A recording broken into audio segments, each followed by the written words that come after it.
Hey everybody, so my last video was underwhelmingly short and I'm going to try to not do this time.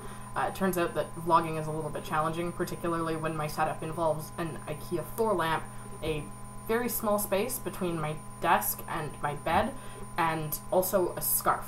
Anyways, the original topic of this vlog was going to be my trip to a debate tournament this weekend in Edmonton, but as it turns out, I forgot to film any footage, which makes it a lot more difficult to put that vlog together. So instead, I'm going to use a topic based on inspiration from a few different people. So Joanne, Mary, Robbie, Alex, thank you for helping me come up with this, even if you didn't know that you were contributing to my vlog this week.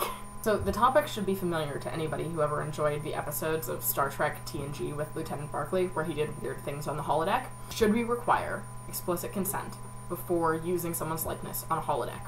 Yay, debate! Yes, we should definitely make sure that people give explicit consent before we use their likenesses in the holodeck. People present themselves in a very particular way. They make all sorts of important choices about how they decide to look and what they decide to do. For instance, I would never, ever, ever go to a Pitbull concert and sing along loudly to the lyrics while at that concert.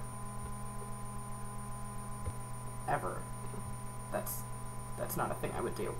But in a holodeck, people could pretend that I did that and make it look like that is a thing that I did, and it would be very embarrassing, and it would definitely impact the image that I have constructed of myself in a way that is very negative. Okay, come on, other Devon, let's get real about who holodecks are actually going to be about. They're not going to be about boring people like you, or boring people like me. They're going to be about awesome people.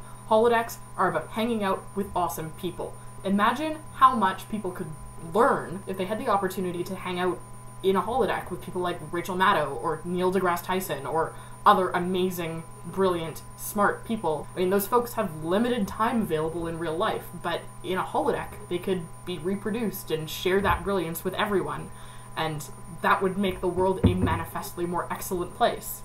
Okay, yes, maybe you can spend holodeck time hanging out with awesome people, but if you can use holodecks to create anything, anywhere, with no restrictions, why would anybody spend time in the real world? If I could spend all of my time chatting with Emma Thompson or Stephen Fry, there is a very real risk that I would starve to death before leaving that holodeck.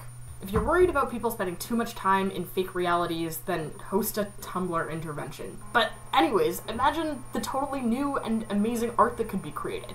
You could host a collaboration between Ernest Hemingway and Hunter S. Thompson. You could have Gail Simone write a comic that's illustrated by Frida Kahlo. The possibilities are endless. It would be excellent. Other me, are you serious? Do you really think that people are going to use a holodeck to create high art? More likely to get flooded with fangirls who would converge to compile Avengers/holo novels that involve Captain America doing dirty things with his shield. Come on now. Given entirely free reign, the fangirls would probably have Captain America doing dirty things with Ernest Hemingway. The end. And there you have it, a one-person debate on the ethics of holodecks. Let me know who won in the comments down below, and maybe this is a thing that I will reproduce again in the future. Alright, see y'all next time.